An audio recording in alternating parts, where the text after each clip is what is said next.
Écoutez, en arrivant, mes yeux sont tombés sur le règlement 1119 que j'imagine vous devez voter ce soir.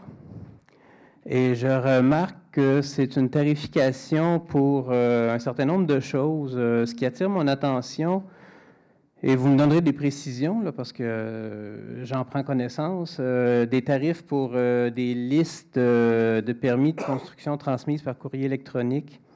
Version électronique ou numérique de tout document produit détenu par la municipalité. Abonnement annuel à une version administrative d'un document électronique. Enfin, il y a différents coûts, différents tarifs qui sont proposés là-dedans.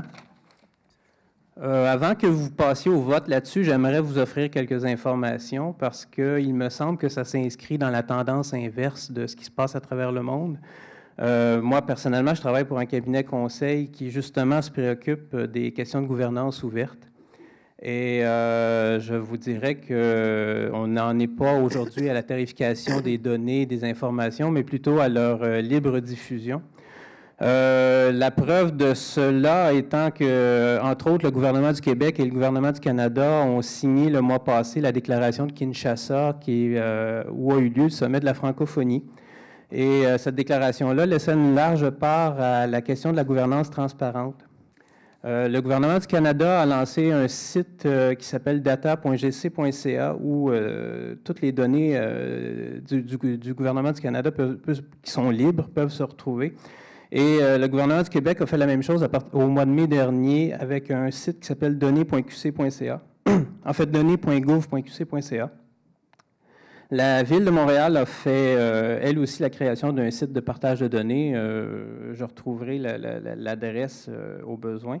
Je sais que la Ville de Québec œuvre dans ce sens-là. On a fait quelques présentations à des gens de l'administration municipale là-bas.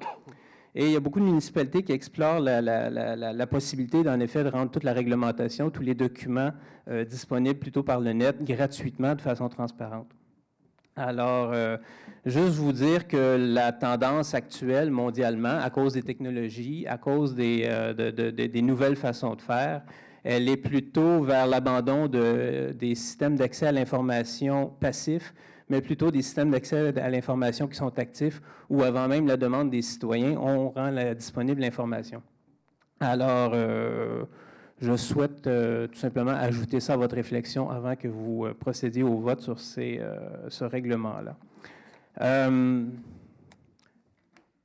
Autre sujet, j'ai été visiter dernièrement le boulevard des Colibris qui est en construction.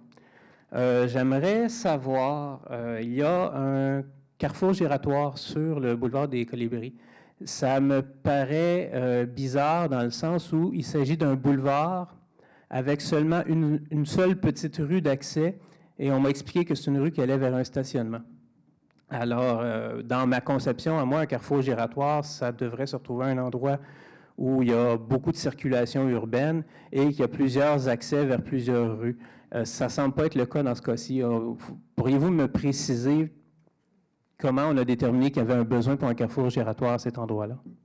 C'est parce que si vous parlez d'un carrefour giratoire où il y a beaucoup de circulation urbaine, vous allez avoir beaucoup de circulation urbaine sur la rue des Colibris, là, indépendamment qu'il y ait de la construction domiciliaire ou qu'il n'y en ait pas.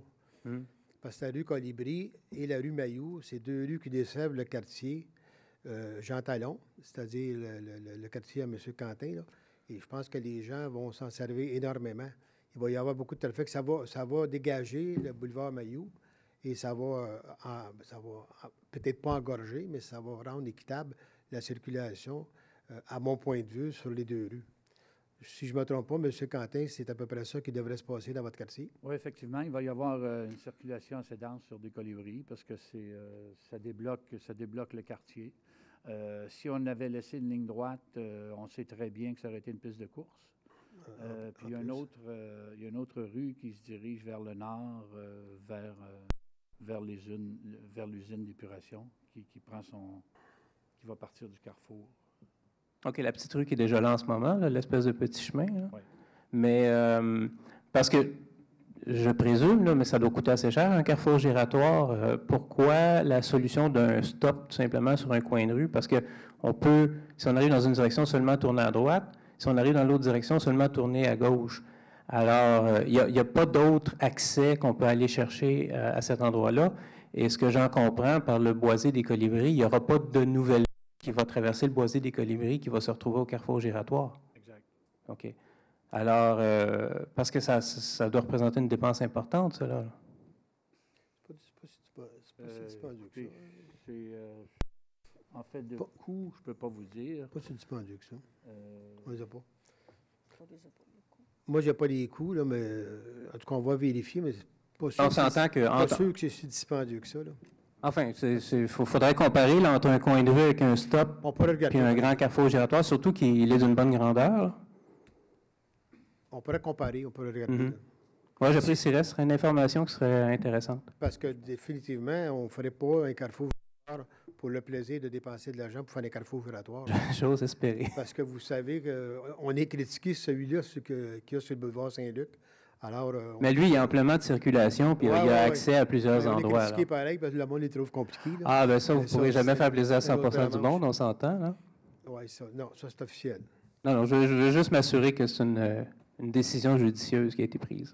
Il ne faut pas regarder strictement le coût, il faut regarder la fluidité de la circulation qu'il va y avoir sur ce boulevard-là. Je comprends, là, puis je ne suis pas un spécialiste en circulation urbaine non plus, mais c'est parce que des coins de rue, on en a partout, puis on a bien fonctionné avec ça jusqu'à maintenant. Là. C'est pour ça que je suis un peu surpris d'avoir cette solution-là, cet endroit précis-là. Là. Oui, mais la tendance aussi, si on se promène dans différents pays, on voit que les carrefours giratoires, en autant je suis concerné, je considère que les carrefours giratoires sont très, très efficaces. C'est juste qu'ils ne sont pas encore populaires chez nous, mais on en voit de... J'ai pas d'objection au carrefour giratoire. Quand ils sont utilisés comme sur le boulevard Saint-Luc, je pense que c'est une très bonne solution. C'est juste sur le boulevard des Colibris, je me questionne sur la pertinence. Alors, M. Grenier, merci, mais attendez, allez-vous-en pas. Il y a quelque chose qui m'intrigue en vous. Oui. Puis habituellement, quand ça m'intrigue, je pose des questions. Ben, allez-y. Le règlement 1119 que vous aviez dit, vous avez tombé par hasard dessus. Je suis tombé dedans. Il y a un grand tableau avec beaucoup de détails, oui. C'est parce qu'un règlement, tant qu'il n'est pas adopté, il n'est pas supposé être public. Je l'ai pris sur la table, juste ici. Ah, OK, parce que ça veut dire qu'il pourrait être changé ce soir, puis il est sur la table pareil? OK. Je m'excuse de révéler des secrets d'État. Ben oui, non. Parce que, habituellement, quand c'est pas des passants en résolution, ça ne devrait pas être public. Parce que ça peut tout le temps changer. J'apprends ça ce soir en lisant ce document-là. C'est beau, merci beaucoup. C'est bon.